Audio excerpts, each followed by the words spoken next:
Good morning, guys. We are working through geometric probability today.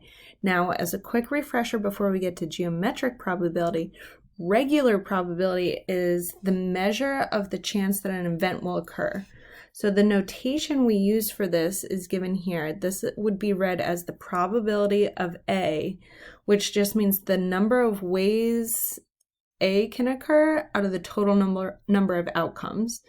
So for example, if we were talking in a deck of cards, the probability of drawing an ace, well, there's 4 aces out of a total of 52 cards.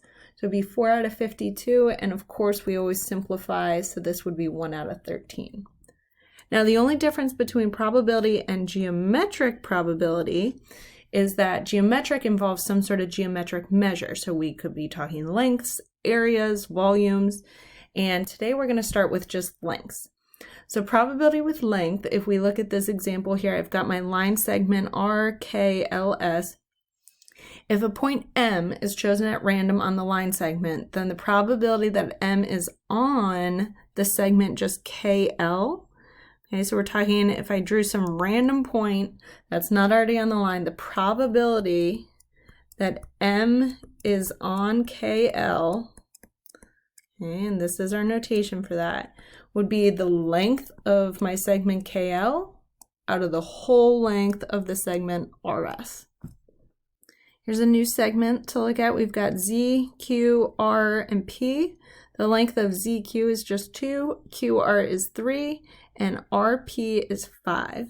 So if I look at my first example, the probability that M is on ZQ, so again, some random point, if I decided to draw that on my segment, the probability of it landing on ZQ would be 2, because that's the length of just ZQ, out of the total, which is 10.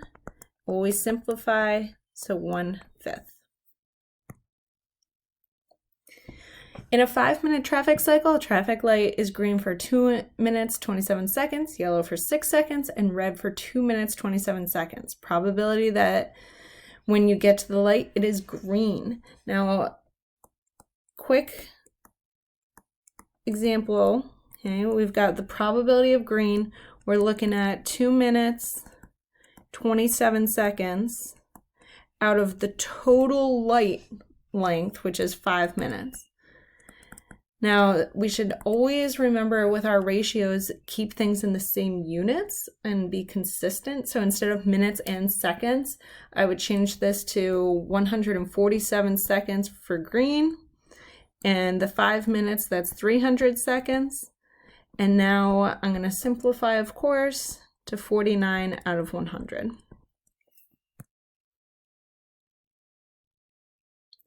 It's always helpful when you're looking at an example to draw yourself something, especially with geometric probability. So if you're talking about here, we're talking about the tank in your mom's minivan, and we're talking about the gas gauge. Draw yourself a picture of the gas gauge. Here's when it's half full, we're on empty, full, we've got 1/4 of a tank, 3/4 of the tank. And use that to imagine what we're talking about, okay? Probability that involves area, same thing. It's the area, the shaded area or whatever you're looking at, out of the total. So if we look at this first example, the probability that a point chosen at random lies in the shaded region, and we're going to round to the nearest hundredth. Okay.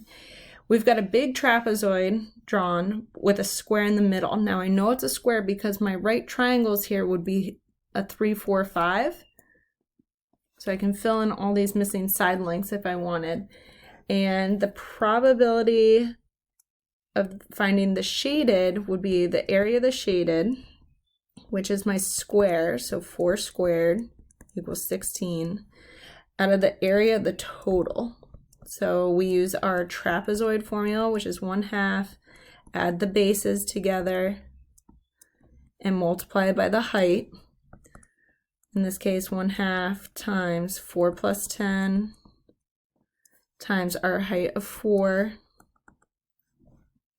So we get a total area of 28. Now, all I'm worried about is the shaded region. So that means my probability would be 16 out of 28, always simplify. So this is about 4/7, and if we want a probability percentage, this is as a decimal about 0.57 or 57%.